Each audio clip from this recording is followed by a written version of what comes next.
生父肾衰竭，需要换肾。登门找上了被遗弃多年的我，告诉你，你不给就是不孝。被戳脊梁骨的我顿时就笑了，都是报应，活该。大家好，开始今天的分享之前，希望你能给人间烟火点个订阅，我将会分享更多优质的内容。我出生的时候就被亲生父母遗弃了，确切地说，是我生母用一个谎言彻底把我这个大包袱甩开了。这个谎言还击倒了其他无辜的人。我生母顶着刚生产完虚弱的身子以及还未恢复的大肚皮，躺在床上生生撕裂地骂接生医生，骂医院，字字铿锵，说他们调包了自己的孩子，诅咒他们不得好死。生母声泪俱下的怨怼，说我本来是个男孩，怎么洗了个澡出来吧就没了。我诞生在一个农村女人的肚皮里，他们不知从哪儿听到赤脚医生的诊断，说肚子里的是男孩，得好好看护才行。这下好了，自此以后，我生母的日子发生了翻天覆地的变化。以前别说做饭、做家务这种细活了，就连砍柴、生火、做饭、种地这种重活都得他挺着孕肚去做。自从知道我是个男孩后，我生母的生活大变样，她再也不用像村里其他女人一样怀着孕还得干农活了。她被我生父和奶奶捧在手心里，生怕一点劳累就会导致小产。每天她最重要的事儿就是喝掉奶奶炖的老母鸡汤和鱼汤，然后躺在藤椅上坐在院里晒太阳。家里的大事小情都交给了我生父，他有时也会累，也会生气，但看到我生母的肚子，一切就都烟消云散了。说实话，我生母从小到大都没享受过这种待遇。我生父家9代单传，现在我生母凭借肚子里的儿子，怎么着不得抬几个位上去？这要放在古代，多少也算得上母凭子贵了，怎么着都能封个妃位不是？看他每天潇洒的样子，左邻右舍那些大姑娘小媳妇更是羡慕坏了。有女儿的埋怨自己肚皮不争气，没孩子的希望也像我生母一样能怀个男孩。在他们那儿，仿佛生出来个男孩是多大的本事，因为营养补得太多了。她预产期晚了1周，我还没动静，怕把我这个大孙子在羊水里憋久了，脑子有问题。奶奶做主，赶紧让他们就近去了县医院。生父借了个板车，垫了一床褥子，就把我妈扶了上去。大概是路途颠簸，刚到医院住下没多久，他就隐隐有发动的迹象。可惜左等右等，我好像又缩了回去。生孩子是要命的事儿，因为我生母怀孕的时候补得太多了，导致肚子里的我成了巨大儿。剖腹产生下来后才发现足足有9斤，幸亏这次主刀的是妇产科经验丰富的胡医生，他亲自操刀才把我取了出来。他拖着我的屁股举到我妈跟前，林二妮，恭喜你呀，喜获千金，看看多胖乎乎的丫头啊，看清楚了吗？性别是什么？生母睁开被汗浸湿的眼，看到我的屁屁，迷迷糊糊说了个女孩，就睡沉过去了。她睡着了，生父和奶奶又不知道去哪儿了。产房外面没一个人候着，胡医生着急了，左喊右喊也没人，而我这个大胖丫头又挺着身子嗷嗷哭。她咬了咬牙，先上手环，送去洗澡，等人来接。这是什么事儿啊？产妇生孩子身旁一个人都没有。洗完澡出来，我生父和奶奶也已经赶过来了，2个人手里提着大包小包东西，诸如什么水果、饮料、产褥垫之类在附近超市买的东西，兴冲冲找到了胡医生。奶奶开口就是：“医生啊，俺儿媳妇怎么样？是不是还是没反应啊？”胡医生翻了个白眼，没反应。产程才20分钟，你孙女都已经生出来去洗澡了，还要啥反应？一听这话，奶奶愣了。孙女，胡医生点点头。是啊，你们喂的可真好，孩子白白胖胖的，足有9斤多，就是可怜了孕妇，生她费死劲了。奶奶两眼一翻，当即晕了过去。奶奶和生父沆瀣一气，坐在医院地上，不顾众人的眼光，纷纷指责着生母，说她是跟那个赤脚医生串通好了来诓骗他们的，白下他们好吃好喝的伺候了8个月，再加几十只老母鸡和几十条鱼。生母醒来的第一时间就知道这个消息了，她并没有给自己解释，也没看看刚洗好澡包在被子里躺在小床上的我，反而要人赶紧将她推出去。在楼道里，她见到奶奶和生父的时候，第一反应就是指着一旁安慰人的胡医生开口大骂：你个恶毒的小贱人，你说是不是你换了我的儿子？他们给了你多少钱让你这么做？这话一出，奶奶和生父也忘记了哭，呆呆地看着生母，不知道他葫芦里卖的是什么药。满楼道的人视线都投了过来，死死攥着胡医生不吭气。正在劝诫他们生男生女一样好的胡医生也惊呆了，他拧起眉头：你这个人怎么回事？生出来的时候我都跟你说清楚是个女孩了，而且你自己也看了，还亲口承认了是女孩，怎么现在就说是男孩了？知道你们想要男孩不容易，可女孩怎么了？你不是女的吗？还是你不是女的？他调转头分别看向生母和奶奶，一声声质问他们。这是他第一次替我说话。生母是农村泼妇，最擅长的事就是撒泼打滚。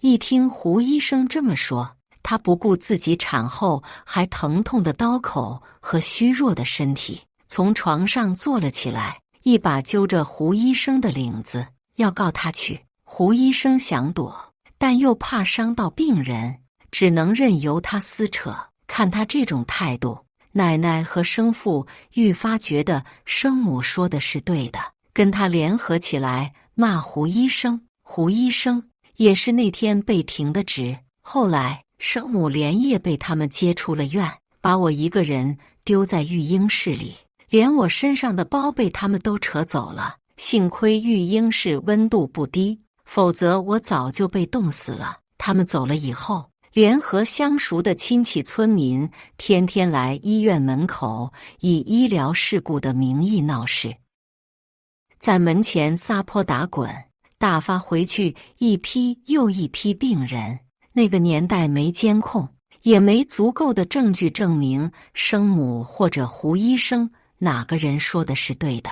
医院为了息事宁人，只能赔了生母一笔钱。胡医生怕连累医院，无视医院的再三挽留，自己引咎辞职了。他们拿着2万块钱走了，临走的时候仍在高兴地输钱，连头都没回，更别说去看我一眼了。我出生没几天，就彻底被家人抛弃了。胡医生收拾东西走的时候，医院的小护士都哭了。他虽然年纪不大，懂的事儿却很多，耐心友善，还不会像别的医生一样苛待他们。胡医生走，还是以这种名头走的，每个人都舍不得，也不信。临走时，他提出要去看看襁褓里的我，不少小护士拒绝他看我这个罪魁祸首，话里话外把林二妮祖宗都骂了个遍不说，连我也骂了个狗血淋头。胡医生阻止了他们，看到我身上盖的是医院单薄的被子，他皱起了眉头，问身旁的人：他的包被呢？去哪儿了？小护士撇了撇嘴，还不是这孩子的奶奶突然就闯进来，扯走了孩子的包被，说这是给他大孙子准备的，这个小野种不配盖。我们拦了呀，拦不住他个疯癫老太。胡医生气得嘴唇都发抖了。太狠了，他们简直太狠了！这孩子到底哪儿错了？我看错就错在投错胎了。这要是我的孩子……他赶紧闭住了嘴，生怕说多错多。胡医生脱下了自己里面套着的棉背心给我盖着，我适时地睁开了眼，还傻傻地看着他笑。胡医生彻底心软了，他没跟老公商量，就将我带走了。他抱着我，跌跌撞撞地踏上回家的车。从这一刻，我有了妈妈。我从小就知道，我爸不太喜欢我，可是我一直不明白为什么。妈妈把我带回去以后，不顾我爸的反对，以他之姓给我取了新的名字，叫陈悠悠。他希望我无忧无虑，做个优秀的人。起初，我爸因为这件事3番5次要跟他离婚，甚至怀疑我是我妈在外面的野种。可后来一年年过去，在我第一次叫爸爸的时候，他也红着眼眶答应了。2个人的隔阂随着我年岁的增长逐渐变薄。在我上小学那年，我们正式成为了一家人。上天在关上一扇门的时候，会打开一扇窗，这兴许也就是我们平时说的天无绝人之路，船到桥头自然直。我在上学以后，彻底爆发了自己的天赋异禀。小学考双百，初中是3好学生，高中更是冲到了全年级前10。家长羡慕我爸妈，我从小就让人省心，是别人家的孩子，每周给20块的零花钱，怎么给的我怎么还回去，从来不花。同学羡慕我，我妈是私立医院的医生，我爸是享誉全省的画家。我家从来不缺钱，他们也从来很惯着我。我一直觉得我的生活就会这么平平淡淡、安安稳稳的幸福下去。直到高3那年，我们班中间转来个新学生，他叫林天赐。从看他的第一眼，我就感觉他很不顺眼，从他的眼神能猜到，相信他看我也是。老实说，他是因为农村的学校拆掉了，才转来我们城里的。马上到了关键的时候，学校不能放弃一个学生，每个人都有上大学的权利。为了凸显对贫困学生的照顾，林天赐被安排到了我后面。他硕大臃肿的身子坐进座位的一瞬间，就将我往前狠狠挤了一下。我带着怒意回头看他的时候，林天赐撇了撇嘴，看什么看？我又不是故意的，小气巴拉的。我深呼吸一口气，才勉强安慰自己，不要跟他一般见识。好在高3的时候不用怎么上课了，全是复习、刷题冲刺阶段。尽管如此，他罪恶的手还是一次次伸向了我，称不上校园暴力，只能是普通生活里男生用拙劣的手段对女同学的一次次骚扰罢了。比如往我凳子上洒水，书兜里塞垃圾，在我校服上画不同颜色的笔道子，将我的书包和桌腿系在一起，走路绊我，揪我头发等等。明眼人都能看出来他是在针对我，而且还是特别过分的那种。有人私下问他的时候，他也只是撇撇嘴，装出一副若无其事的样子，说我欺负他怎么了？他活该。来的第一天我就看他不顺眼了，不就是挤了他一下吗？跟我吹胡子瞪眼的。我从小就看不惯学习好的人，学习好有什么用？你知道我在我家是什么地位吗？别说我欺负他了，我就算打死他，我爸妈也能来给我兜底。什么别人家的孩子，什么尖子生，我听了就恶心。班里的人都传他是个疯批，连我那些小姐妹也让我不要跟他一般见识，能躲就躲远点。我是要考名牌大学的人，为了这么个玩意儿丢掉自己的前途，不值当。我把学校里受的委屈都咽进肚子，爸妈每次问我在学校怎样，我也只是笑笑不说话。反正马上就毕业了。林天赐疯了，他不管不顾自己的学习，每天疯了似的骚扰我。我不理他，他就变本加厉。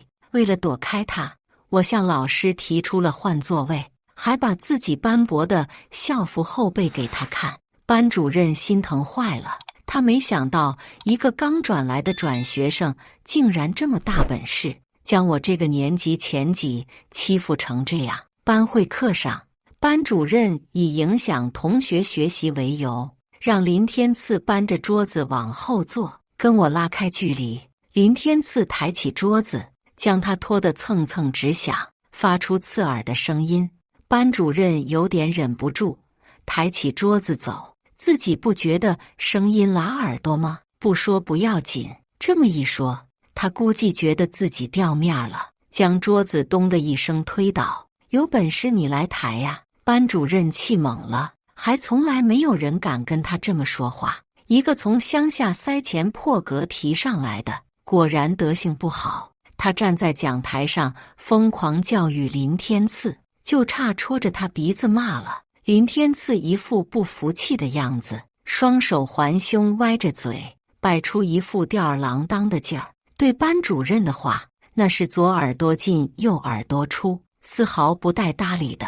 班主任说累了，最终撂下一句把你爸妈找来，就拿着杯子离开了教室，让我们安静上自习。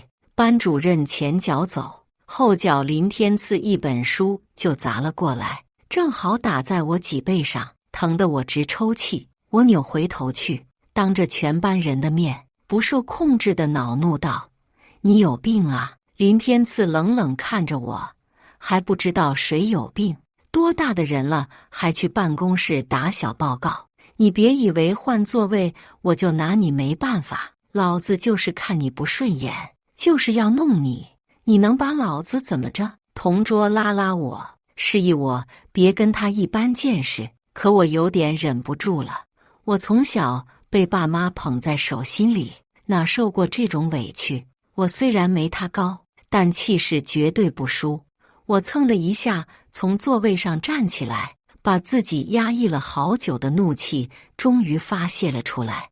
我捡起他刚才扔过来的东西，掂了掂，这字典又厚又重，要是砸住我后脑保不齐，我就昏死了。接着瞄准他硕大的身子，径直砸了回去。虽然我力气没他大，但架不住准心准啊！厚重的字典散着书页，直直砸去了他的面门。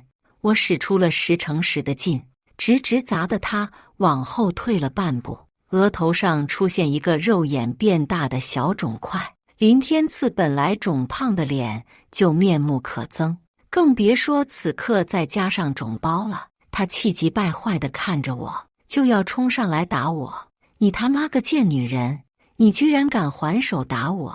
老子可不是那种不打女人的窝囊废，你敢跟老子动手，老子废了你！他想往我这边冲的时候，坐在最后一排的同学们都冲过去拉扯他，看似让他别跟我一般见识，实际上是怕我吃亏，他们动手扯住他而已。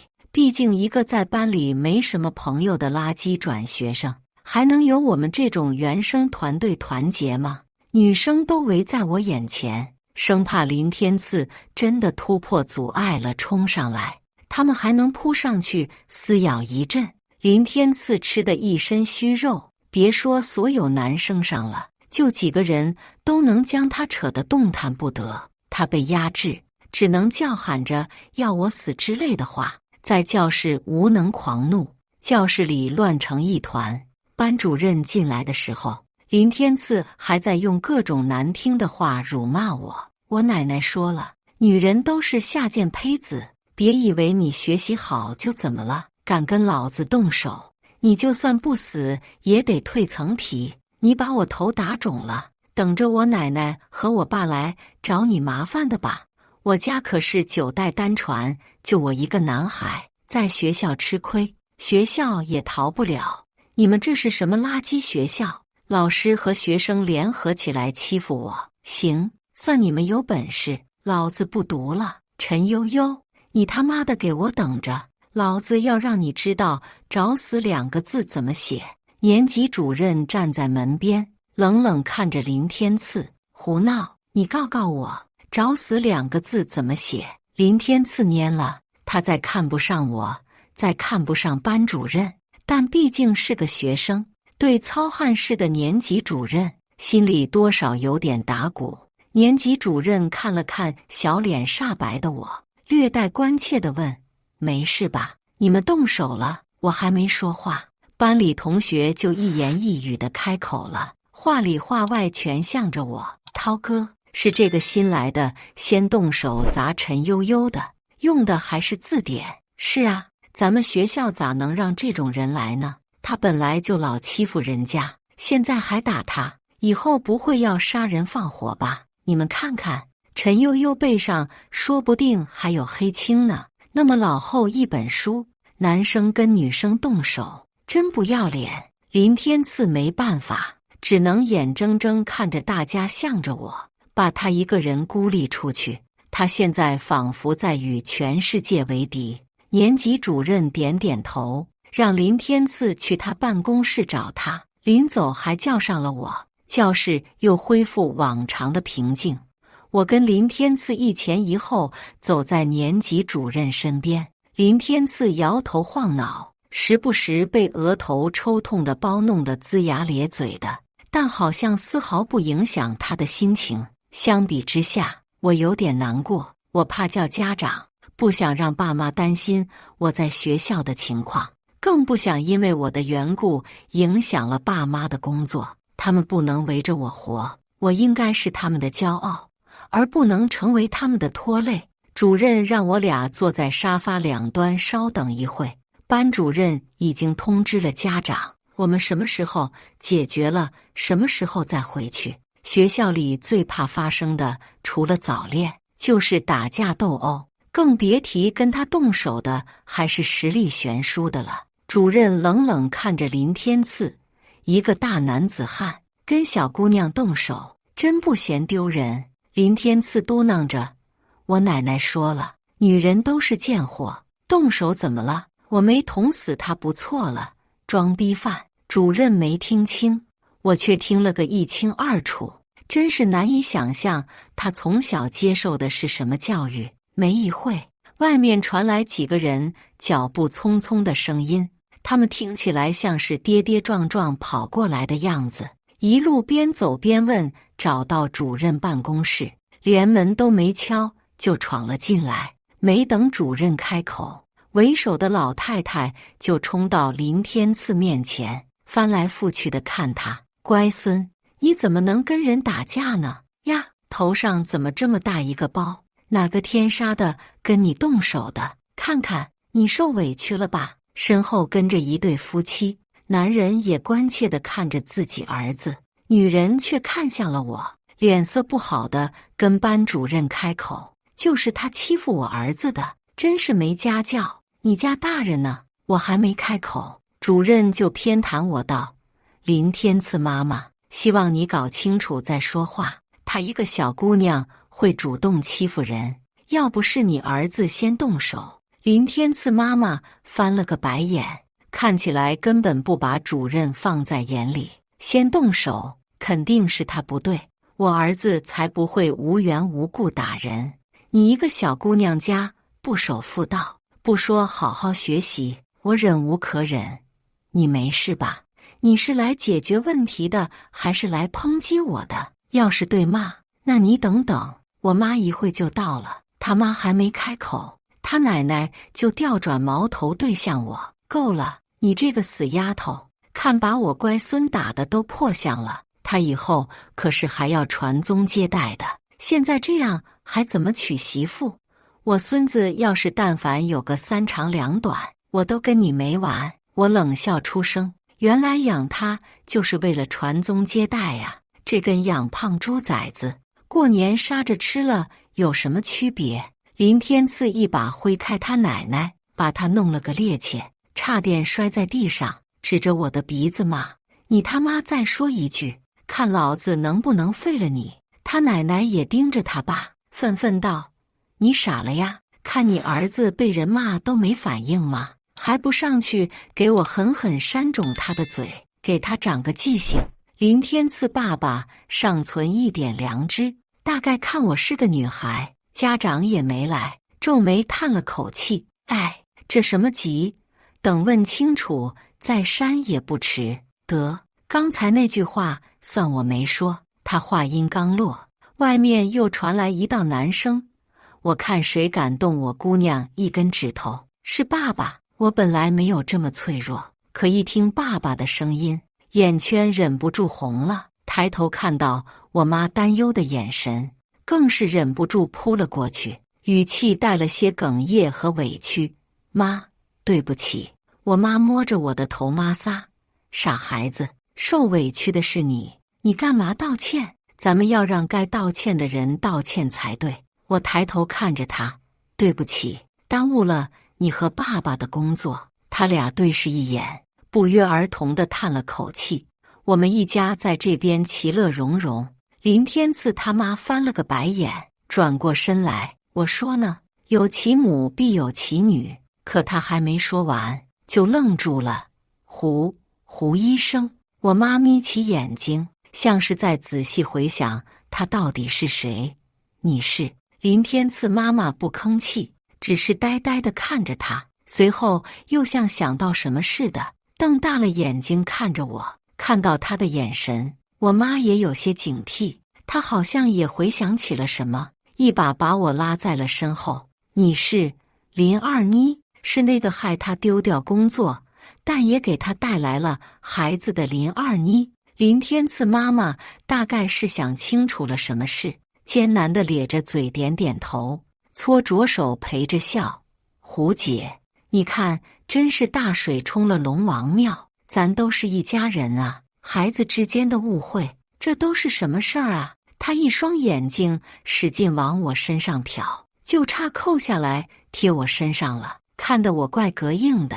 我妈往后退了半步：“别，我今天来是解决问题的，不是来攀亲戚的。这是你儿子是吧？班主任说是他先动手欺负了我女儿，这账怎么算？”林天赐奶奶鼻子一翻，冷哼道：“二妮，你跟他低三下四的干啥？这就是那个胡医生是吧？还有脸说呢？要不是当初他调换了我大孙，你们还用再生一个吗？现在我大孙还不知道在哪儿飘着呢。”我妈冷冷道：“我说没有就是没有，别人泼的脏水随便你们背地里怎么说，但你们要是说到我面前，我就算死也要争个所以然。”大概是我妈太决绝了，老太太嘀咕着说什么，没人能听到。谈回事情，林天赐先动手，我这顶多算个正当防卫。别说老师和家长判定了，就算警察来了，我也无罪，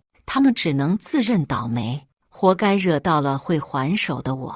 最后还是以林天赐跟我鞠躬道歉为结尾的。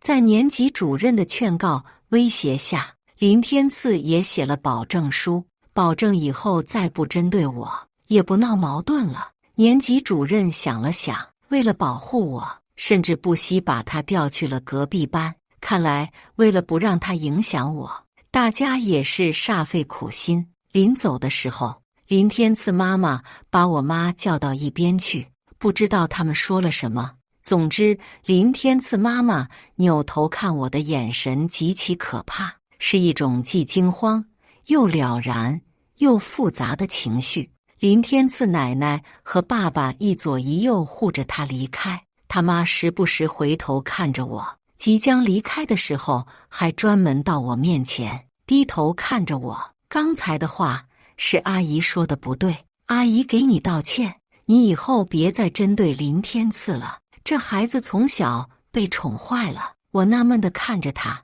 跟我说这个犯得着吗？搞得好像我以后还要跟他有什么交集似的。本来就是连普通同学都算不上的关系，怎么搞得好像我要嫁过去似的，还得一辈子容忍包容他呀？这女人发烧了。我没搭理她，因为这是一闹，我也被我妈带了回去。他们说要给我上药，看看我的背上到底什么情况。课落下就落下了，但身子不能垮。我请了3天假，跟爸妈回去。晚上趁我爸睡着以后，我妈前进我房间，她坐在我床边，看起来像有什么话要说似的，但却一直犹犹豫豫的不肯说。我合上书，无奈的转过身看着她，妈，想说就说吧，你这么整，我坐也不是站也不是的。我妈笑笑，真是什么都瞒不过你。她正襟危坐，其实你不是我和你爸亲生的。我本来停留在脸上的笑意迅速僵住，略带尴尬地说：你别逗我了，怎么可能？我不就今天叫了下家长吗？妈，这玩笑可开大了呀！我是有预感他要说什么，可没成想吃到的瓜竟然这么大。他给我讲了开篇的那个故事，从我生母是怎么住院的，到他是怎么亲手接出来我的，到他们是怎么把我扔掉的，再到他是怎么因为他们丢掉工作，却还能收养我的。我听着听着，已是泪流满面。我不知道该以怎样的身份和态度去面对我妈，毕竟我生母自私无能，是害她丢掉工作，还白得个累赘的罪魁祸首。林二妮影响了我妈的一生，可她又是我生理学上的亲妈，是跟我有血缘关系的人。一时间我无法接受。我妈看出了我的疲惫和怔愣，也没有当场逼我，她给了我空间，让我好好想想，明天再细说。她离开了我的卧室，看着一屋的黑暗和寂静，我突然觉得自己又是孑然一身了，像初次来到这个世界上一样，是个不被人期待，是个惯会拖累人的存在。怪不得爸爸小时候不怎么喜欢我，怪不得，因为这件事，我闹心的一晚上没睡着。从小时候想到长大，从长大想到未来，除了对我亲生父母的憎恨，还有对养父母的愧疚和无助。我不知道自己该以一种什么样的态度对他们，我怕因为这件事会影响我们的感情。想着想着，我竟然睁眼躺到了天明。我妈早晨做好饭，敲门叫我的时候，我才回过神来，一晃眼竟然天亮了。现在我算是也尝过了从天黑等到天亮的滋味。我妈敲了敲门，见我没什么反应，叹了口气离开了，并未逼我。躺了半天，我突然想通了，翻身下床，打开门，坐到餐桌旁，顶着黑眼圈像往常一样跟他俩打招呼。反倒是他俩看着我有点不知所措，尤其是我爸，尽量避免跟我眼神交互，生怕我看出什么来。他俩蹩脚的演技看得我有些想笑。喝了几口粥，嘴里淡的什么味都没有。我先服了软，爸妈，这些事情我都知道了。陈悠悠是因为你们才能活着长到现在的，也是因为你们，陈悠悠才能来到这个世界上。你们放心，我的父母这辈子也只有你们2个人。至于那些陈年旧事，反正是他们不要我的，我也不要他们了，很公平吧？这些东西我早就记不清了，你们也忘了吧？以后我好好学习，争取让你们少替我操心。咱们3个人好好的，好吗？末尾的话甚至带了点恳求。确实，比起这个，我更怕爸妈推着我去认亲，生怕他们不要我。我不想离开现在这个家。我爸松了口气，嗔怒地看着我妈，你看，我不让你说，你非要说，折腾的孩子一晚上没睡好不说，咱俩也是。而且我都说了，悠悠不是那种没良心的孩子，那种父母不要也罢。他说的对，以后啊，就咱们3个好好的，行吧？我妈含着泪点了点头，一顿饭吃得连累带包子囫囵吞进肚，我甚至连什么馅都没尝出来。我明白，话虽这么说，可事情没发生，他们也不知道我到底是怎么想的，更不知道我到底会选择谁。人与人之间的信任仍是岌岌可危。自从知道这件事以后，时不时再能看到身形臃肿，经常在楼道里对别人呼来喝去的林天赐，我心里还是怪怪的。谁能想到以前剑拔弩张的敌人，摇身一变，他竟成了我生理学上的亲弟弟呢？只是比我小10个月而已。这么算算，我生母坐月子的时候就怀上了他。果然为了要儿子迫不及待呢。兴许林天赐妈妈不，我生母从我妈那听到了我的消息。最近一段时间，每次都是她来接林天赐放学。林天赐比他大出1截的身体显得臃肿笨拙，在他旁边，他一昧地跟林天赐说着什么，可他却很不耐的样子。看来他就算生了个儿子，在家里照样没什么地位。我自嘲地笑笑。林二妮一边跟林天赐说话，一边回头张望等人来接的我。我嫌他烦，索性背过身去，假装自己看不到他。不过很快我也顾不上这些乱七八糟的事情了。繁重的学业压得我一天比一天忙，回家的时间也从一开始的9点到现在的11点30分，我自己都觉得晚。不想让爸爸来接我，可我爸任劳任怨，风雨无阻地出来接我。坐在副驾驶上，我觉得一切都是那么好。很快到了高考的日子，6月的天阴晴不定，又燥热无比。像我的心情一样，我一面觉得自己准备好了，一面又觉得哪儿还差一点。直到坐进考场里，我的心才放了下来。按部就班地将答案都涂上去。果然，我看卷子顺眼，上面的题看我也顺眼，基本上知识点都在脑子里，只要保证不犯错就好了。涂完答题卡以后，剩下的时间还足够我检查一遍，但我没有。我怕因为我优柔的性格，再把本来正确的答案改错，还是不要多此一举的好。我将视线转向窗外，外面飞来一群鸟，它们在树杈上站定，叽叽喳喳地吵。或许有人会觉得它们很烦，但现在却像歌颂我终于解脱的赞歌一样。寒窗苦读12年，现在终于有个结果了。最后一门交卷回去后，我才算彻底解脱。爸妈给我做了好多好吃的，我也终于不用每天起得比鸡早，睡得比狗晚了。这个暑假是我人生最开心的一个假期。我爸带着我妈一起来接我，我打开车门准备上车时，突然有道声音拦住了我。陈悠悠，是在叫我。抬头一看，原来是林天赐他妈，是我那出生即去世的亲妈。我淡淡地看着她，她小跑了2步向我走来。你都知道了吧？我是你亲妈，林天赐是你亲弟弟，你本来不应该叫陈悠悠的，你叫林。我挥了挥手，等等阿姨，你说这个干嘛？你是林天赐的妈妈，管好你的孩子就行了。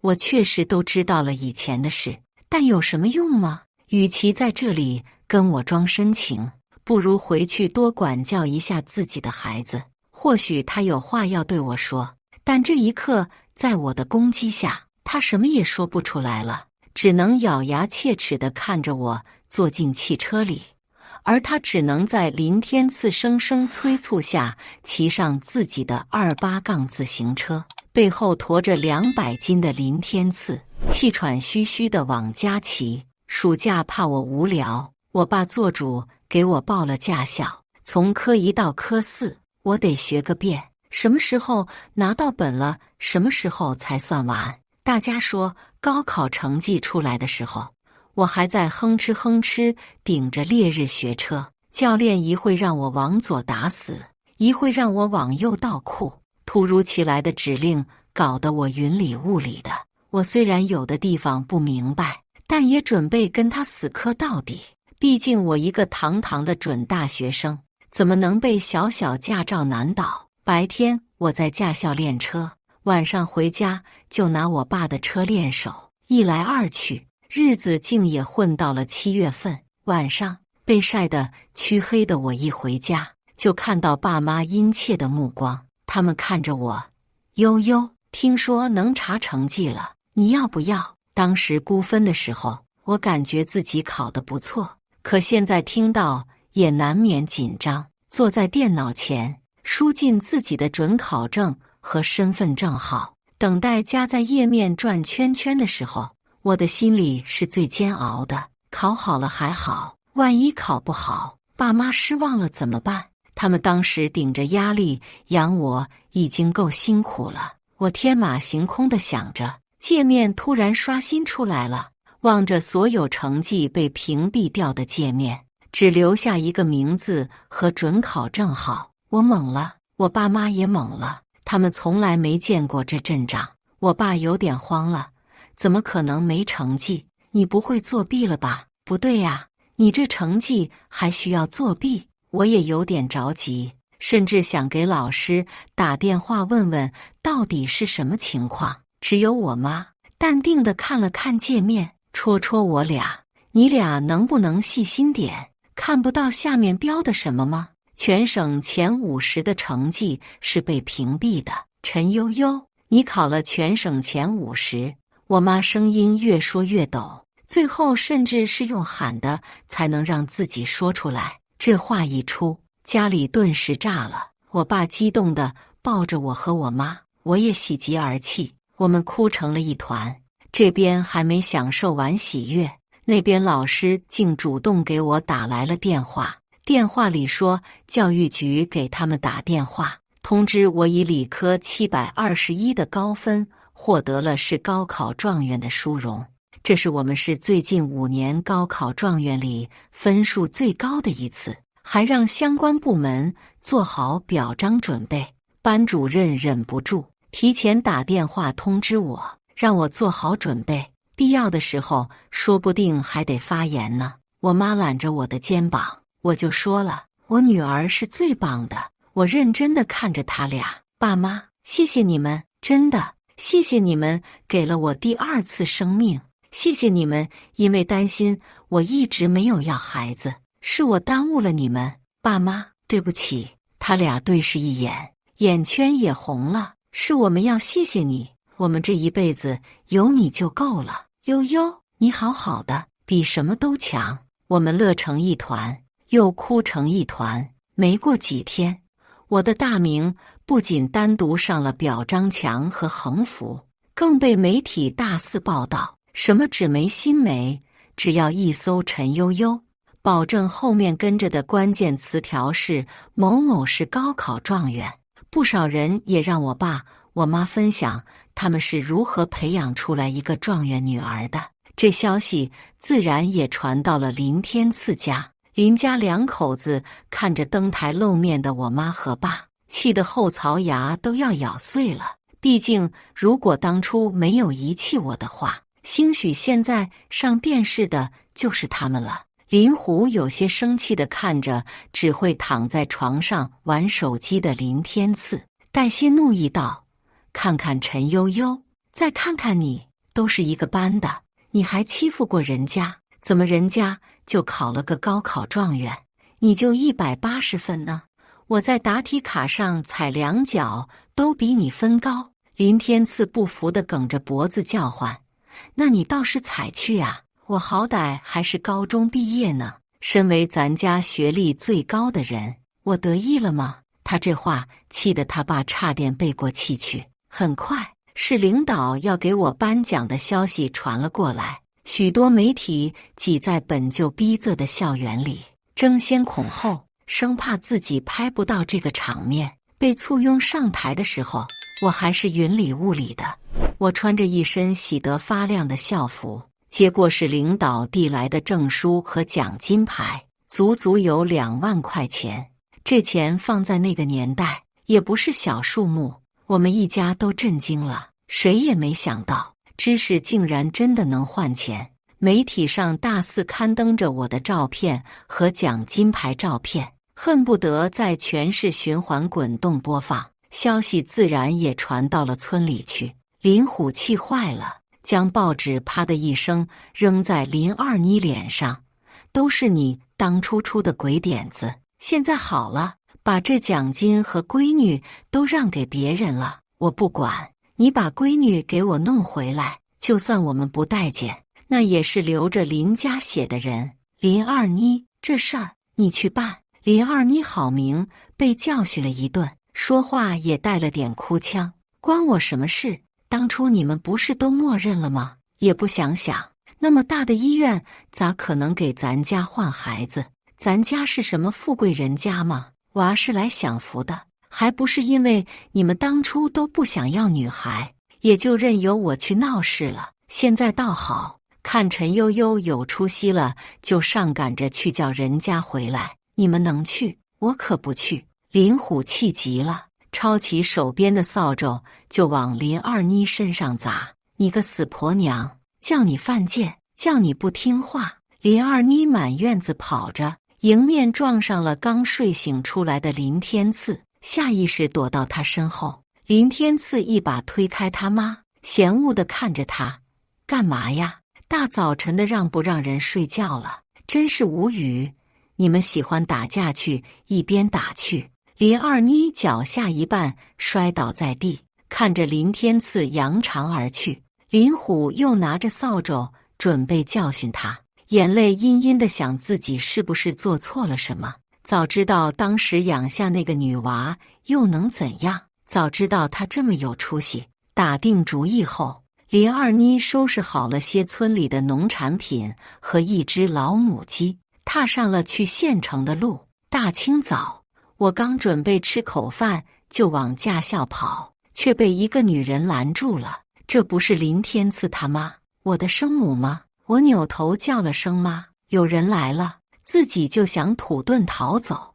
我妈闻声匆匆出门，见到是林二妮，脸上的笑瞬间凝固，警惕地看着她：你来干啥？见到我和我妈穿一条裤子的样子，林二妮嫉妒的眼睛都红了。她把手里的东西一放，陪着笑道：胡医生，我来主要是想感谢你替我们照顾了凤霞这么长时间。这话一出，我和我妈都惊呆了。凤霞，她是哪位？见我俩一脸不解，林二妮笑笑，指着我说：姐，我们决定把凤霞领回去了。你白替我们照看了这么多年，我们感谢你。这样以后凤霞有出息了，她每个月的工资分一半出来还你们的情。你们看可以不好吗？我从陈悠悠直接倒退，变回了林凤霞。是她蠢还是我蠢呢？我妈脸色变了变。你没事吧？如果发烧了的话，可以去医院看看，而不是跑到我这儿胡言乱语。悠悠是我的孩子，不是你嘴里的什么凤霞。你赶紧从哪儿来的回哪儿去，别在我家门口丢人现眼。话是这么说，林二妮的大嗓门早就吸引了一批不明真相的围观群众，他们打量的眼神在我们三个之间来回摇摆。我有些别扭地躲回了家。林二妮也是个虎笔少子，见软的不行，就打算来硬的了。正好借着周围围观的人，她咬咬牙，准备使出农村妇女的浑身解数，给我妈施压。她把手里的东西一扔，坐在地下就开始嚎：造孽啊！谁能想到当初调包我家孩子的医生竟然自己抱养了我孩子，还把他教成这副六亲不认的样子。林凤霞，我可是你亲妈，你就结合外人这么对我？我好好的一个大姑娘，现在成了别人家的孩子。胡梅，你不能因为自己是不下蛋的母鸡就抱走我的孩子吧？我也是现在才知道，陈悠悠是我的孩子，她应该叫林凤霞，而不是什么悠悠。你照顾了她这么多年，我也很感激你。可是孩子现在大了，总归是要认祖归宗的吧？不管你再怎么否认，他身体里流的也是我们林家的血，跟你们有半毛钱关系吗？说着，他就要冲进屋里来拉走我。我妈被他一番话气得有些头疼，只能无力地挡在门口，一句话都说不出来。倒是那些邻居用一种阴阳怪气的眼神扫视着我们。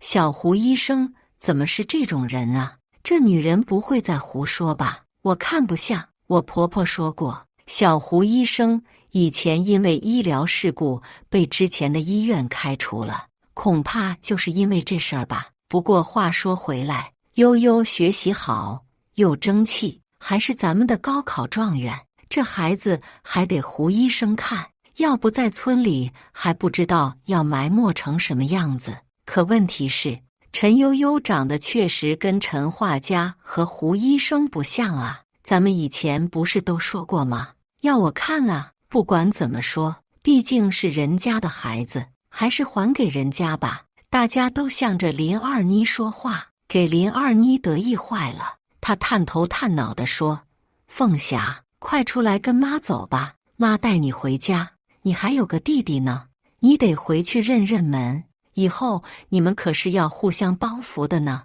她话还没说完，我冲进厨房，手里提着菜刀就跑了出来。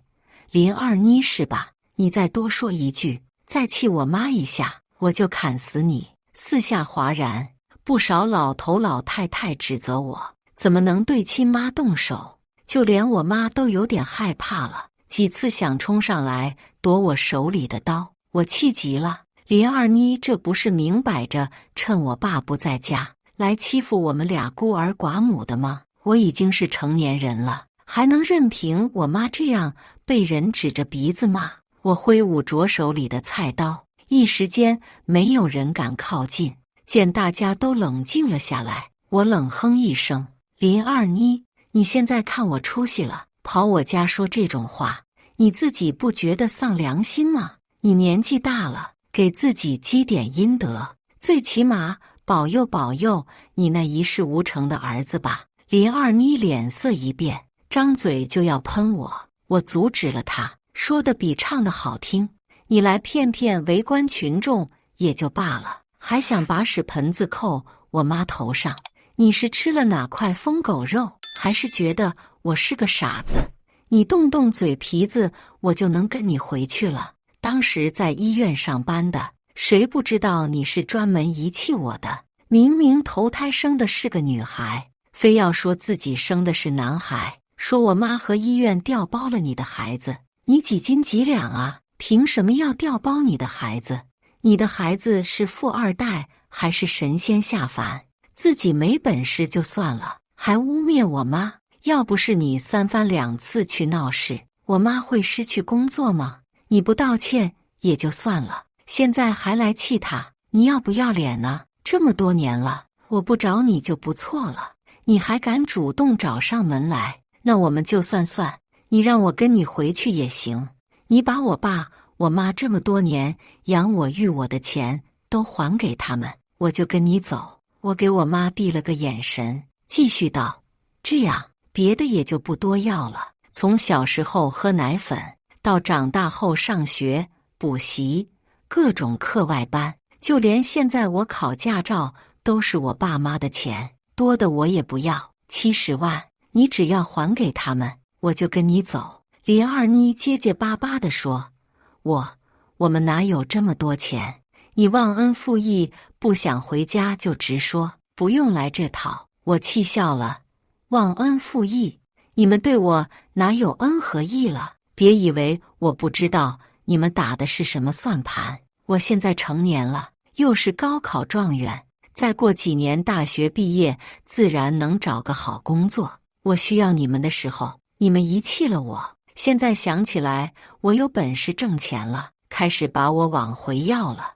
你们想无痛体验状元父母，做梦！被我一字一句都说在了心坎上。林二妮只能呆呆地重复说她没有，除此之外别无二话。我握着菜刀指向她，冰冷地看着她。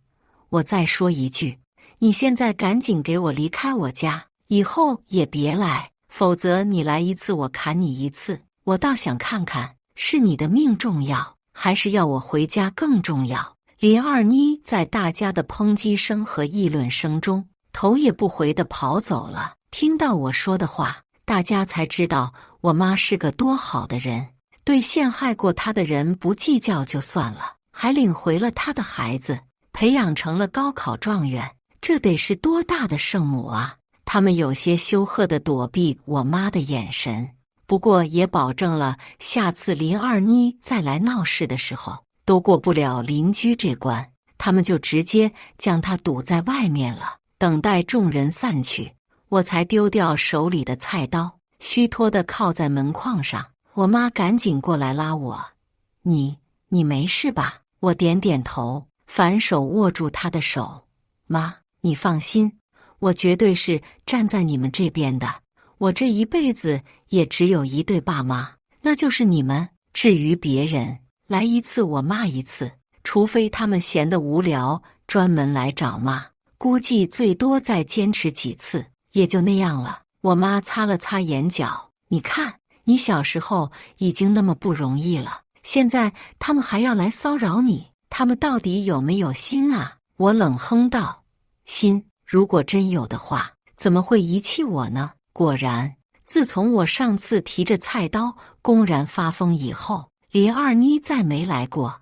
倒是林虎在附近转悠过几次，不过看他形迹可疑的样子，不少邻居都主动问他是来找谁的。每次有人跟他说话，他都赶紧离开了，生怕被人发现。我爸好容易回来，得知林二妮大闹我家一事儿，气得当场就要冲进村里找他们去。他气红了眼，拍着桌子大喊：“欺负人欺负到家门口了，还想抢走我女儿，是不是吃了雄心豹子胆呢？简直是做梦！”我看着他和妈妈气愤的样子，心里却格外的暖。这才是家人，而不是那些看到你好了才找上门的墙头草。灾星们，他们消停了，我也能好好去上大学了。临行前，我爸特意休息了几天，没去工作室，专门开车带我跟我妈去采购我上大学需要用的东西，将所有该带的东西都收拾好，又从床底下翻出了我珍藏了1个多月的录取通知书，放进包里。走的那天，他们一起将我送进车站，眼睁睁看着我踏上去首都的车，直到车没影了，2个人的身影还在那儿站着，一直向我招手。如果我没看错的话，远远盯着车厢来回看的那个女人身影，好像是林二妮。不过我也不在乎了，虽然有血缘关系，但归根到底还是陌生人，没必要放在心上。我在外面上学的时候，家里也并不安生，有时我妈会给我打电话，说林二妮一家又找了过去，妄图跟他们和平协商。他们说了，我爸妈想要钱可以，但最多只能给当年医院赔给他们的2万块钱。至于我说的70万，做梦都没有。此外，最大的让步就是他们回医院澄清，说明胡医生跟医院没有偷梁换柱，调包他们的孩子。可他们错了，在我妈眼里，钱和命都没我重要。他们几次3番的登门打扰，不是被我妈骂走，就是被我爸拿着扫帚灰溜溜的赶跑。一来二去，他们好像也就失掉了让我回去的心。毕竟人家本来就不喜欢女孩，不是吗？最近几年倒是听他们沉寂了好长一段时间。我妈跟我打电话的时候也再没谈过他们，我也从来没问过。当然，我也跟爸妈交代了件大事，当初政府给我的奖金我都没动，爸妈给我的想法也是让我自由支配。所以当初发下没多久，我就跟着一把子信得过的网友，拿出1万头钱买了茅台的股票。炒股嘛，有输有赢，这钱扔出去我就没想往回收。后来因为各种乱七八糟的事儿，我更是忘记自己有这么一茬子钱了。直到前段时间，我再次登上那个 QQ 号，翻看着他们的聊天记录，才发现原来我们买的茅台股票一直在涨。我们当时买的时候一股只花了几块钱，可现在却足足翻了100倍。也就是说，我投的1万块翻变成了100万。于是别人都在着急找实习工作时，我已经成了100万富翁。出手后连消息带钱的回了家，顺带告诉了他们这个事儿。我妈惊呆了，不过还是忍不住埋怨：早知道你就应该把另1万也投进去。我还没说话，我爸就瞪了他一眼，说那话，孩子这不也是稳妥吗？这要是没挣钱，你还不知道怎么说他呢吧？现在咱家竟然成100万富翁了，那个年代100万是多大的票子？我爸我妈还沉浸在喜悦里，不速之客又来了。这次他们没有提把我带回去，而是提出了一个更难接受的要求，他们要我的肾。林天赐的奶奶和林二妮3个人听说我回来了，马不停蹄地赶往我家，扑通一声就跪在地上，求求我救救林虎。我们3个人目瞪口呆，不知道这又是唱的哪一出戏。等林二妮抽泣着把话说清楚，我们才明白，原来人家这亲不是白认的，人家是带着目的来接近我们的，而最终目的就是要我的肾。林虎上个月因为长时间不间断的尿血，被查出了肾衰竭晚期，要想救他，除了换肾别无他法。我心下凉了半截，高高坐在凳子上，拢了拢头发。要换肾找林天赐，找我做啥？你们对我来说跟陌生人没区别，我卖个肾还能值大几万的，又凭什么要给你们义务捐赠？林天赐噌的一下站了起来，指着我鼻子骂：你这女人也太没良心了吧！没有我爸我妈哪来的你？你现在发达了就不认我们了？没门！就算死，你身上流着的也是姓林的血。再说，你怎么知道我没配型？要不是我配不上，我们还不来找你呢。所以，姐姐啊，你还是乖乖捐肾吧，不然别怪我们不留情面，把你给告了。我翻了个白眼，我本就吃软不吃硬，他态度坚决，我比他更坚决。林二妮狠狠拧了一把林天赐腰间的肉，你在放什么屁？快跪下求你姐！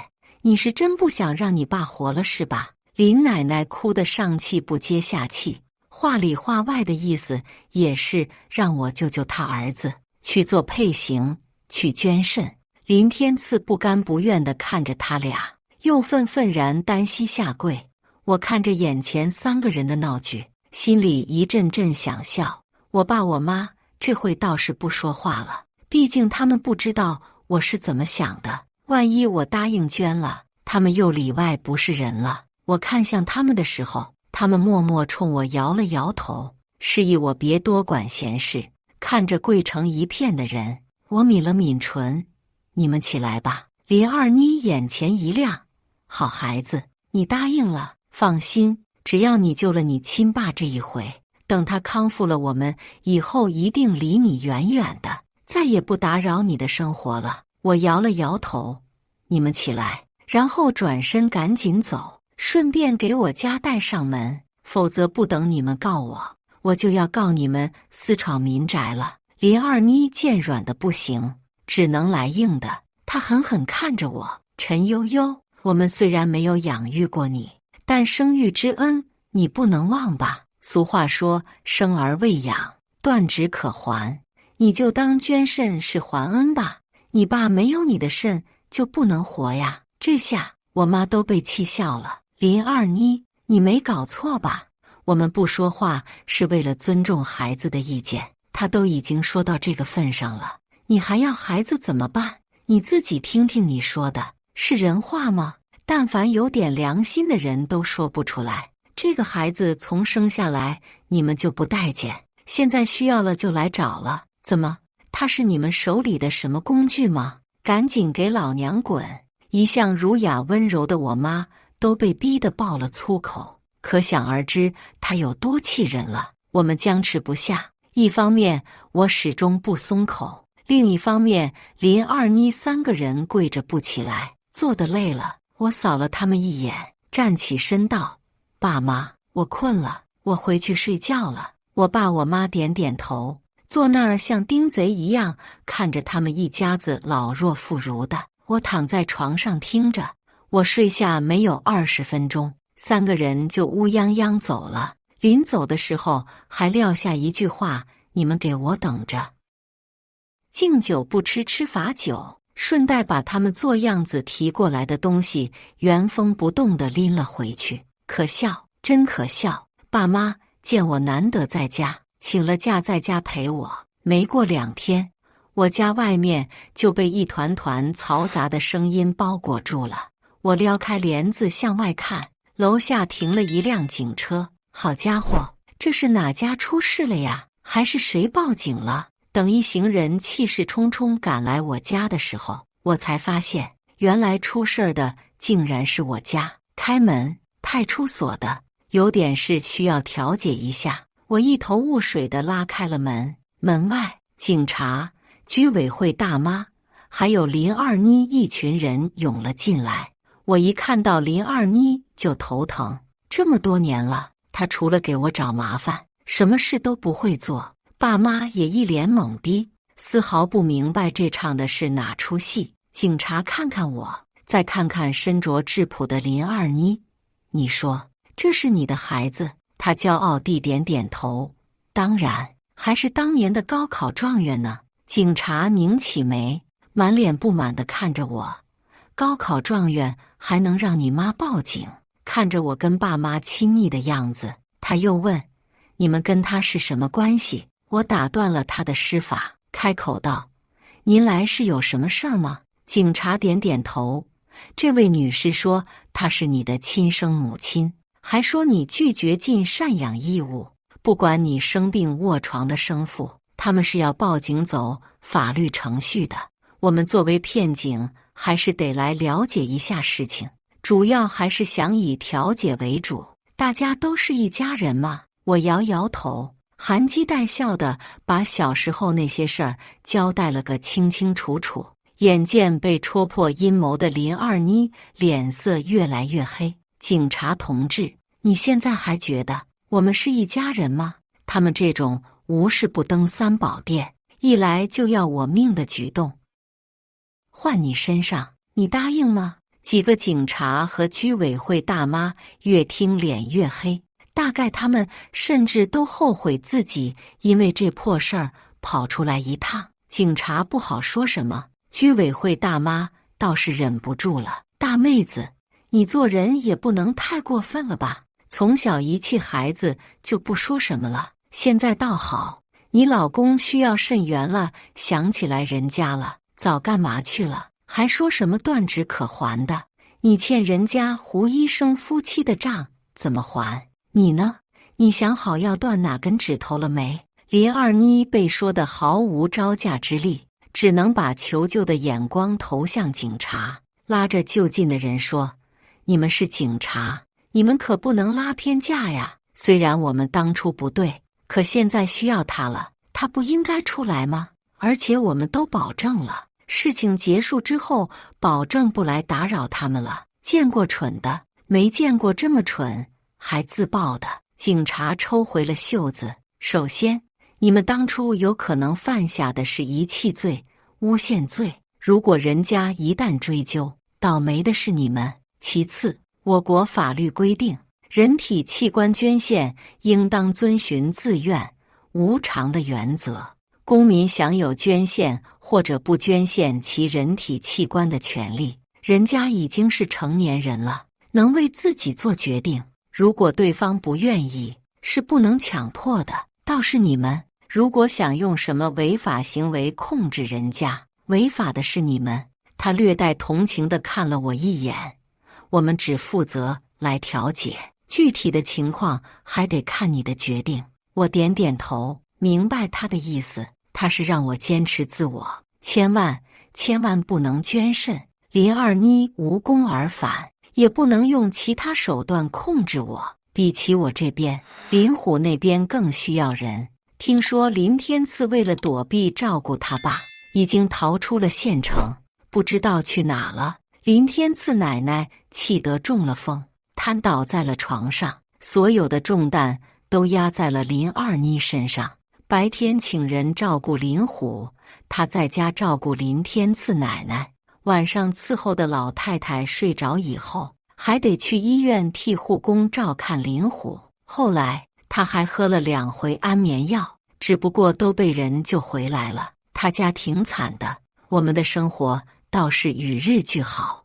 我将100万存款都放进了银行存了起来，每个月光是利息都赶上生活费了。爸妈的生活也更好了，最起码不用为吃喝发愁了。那2天正好我一个朋友做了个小手术，割掉了阑尾，住院了。我顺理成章到医院看望他，坐了一会以后准备走时，无意间瞥到了一间病房登记姓名牌上，上面写的是林虎的名字。我透过玻璃定睛看去，里面的人果然是林虎，在床前伺候的人大概是护工。此时的他应该已经控制不了大小便了，只能躺在床上放肆。护工一边给他收拾清理，一边恶狠狠地打骂他：尿给老娘尿就不能堵住吗？你看你老婆儿子倒是齐全了，可谁来看你就不能不折腾我们吗？大白天刚来就这么多事，挣你家这3瓜2枣的可真难。林虎哎哎呦呦的说不出反驳的话，之前那么嚣张的一个人，现在也只能躺在床上任由他看不起的女人疯狂怒骂。不知是不是血缘关系作祟，看他这样，我多少有点不忍心。深呼吸了几下，我就近拉着最近的护士，问他去哪里做肾源配型。没一会，我捂着胳膊上的伤口出来了。医生说了，首先看验血结果，要是通过了，就能进行下一步基因配对了。最后还得做 CT 看器官质量怎样。总之，配型这件事是个大事。我心怀忐忑地回了家，不知该怎么跟爸妈说。没一会，血型配型结果就出来了，初步显示我暂时是可以匹配的。收到这个消息的时候，我有点懵，整个人浑浑噩噩的。那2天我的状态很差，差到爸妈都能看出来。我妈忍不住问我：你到底怎么了？悠悠，你是不是碰到什么事儿了？我咬了咬牙，思前想后，还是跟妈妈说了这件事。我妈有些恨铁不成钢的戳着我的脑门道：你这孩子是不是傻呀？他们都那样对你了，你还去做配型？你有没有想过，万一真的配上了怎么办？他们就是村里来的，从哪儿存钱做手术？说不定最后不仅要了你的肾，还得问咱家要钱。我茫然地抬头看我妈，可是他们说，如果没念想的话，就不会来骚扰咱们了。我怕你们后半辈子都被他们影响。我妈越想越气，举手给了我个暴力：你这孩子，我真是……他们来闹呗，我们不会搬家吗？有100万，我住哪儿不行？想了想，我突然后悔自己冲动的行为了。我妈很快想通了，在第2天做基因配对时，是她陪我一起去的。这是个小项目，很快就能出来，根本不需要住院，只是等结果的时间需要长一点而已。尽管如此，我妈在送我进去前还是充满了忐忑，生怕我出现什么问题。很快我就被送出来了，接下来就是漫长的等待。听医生说，少说也得5到7个工作日才能出来。林二妮知道了我偷偷去配型的事，激动地上门道谢，甚至还要拉我的手下跪磕头，被我一而再再而三地躲开了。她的谢意我真的害怕，我从未像现在这么紧张过。唯一的希望就是自己不要配对成功，万一成了，受伤的不只是我，还有我爸妈，他们兴许会觉得白养了我这么久，到头来我还是要给亲生父亲提供肾源。如果换位思考的话，我一定很难过。那几天我心里的事儿太多，吃都吃不下，睡也睡不着，身子一下就消瘦了下来。爸妈看在眼里，急在心上。夜深人静的时候，也忍不住咒骂林二妮和林虎一家都是害人精，折腾他们自己就算了，还来折腾折磨我。结果出来了，兴许是听到了我的祷告，我们的配型失败了。我有几项基因跟林虎的匹配不上，贸然移植2个人恐怕都活不了。这下林二妮彻底傻了，她再也不能把希望寄托在我身上了。如果要等医院提供肾源的话，花费多就不说了，时间遥遥无期。比林虎更要紧的病人还没有肾源呢，怎么能轮到他呢？林二妮丧失了信心，给我和我妈妈深深鞠了一躬以后，确实再也没出现在我们跟前。知道这个消息时，我心里的一块石头也落了地。毕竟谁想平白无故挨一刀少个肾呢？最高兴的还属我爸我妈。我爸乐呵呵地拿着配型失败的单子笑出了声。我就说嘛，林虎那个250怎么能生下我女儿这么聪明的孩子？还得是变异了厉害，变异了厉害呀！我心里暗戳戳翻了个白眼，脸上却也是忍不住的笑意。去做配型是我最大的让步，这下彻底匹配不上，我也就不欠他们什么了。希望林二妮一家人以后自重，不要再来影响我们了。20多年了，我终于摆脱了他们。以上就是今天分享的故事，大家有什么想说的、想吐槽的，欢迎在下方评论交流。也更希望能给人间烟火点个订阅，我将会分享更多优质的故事内容。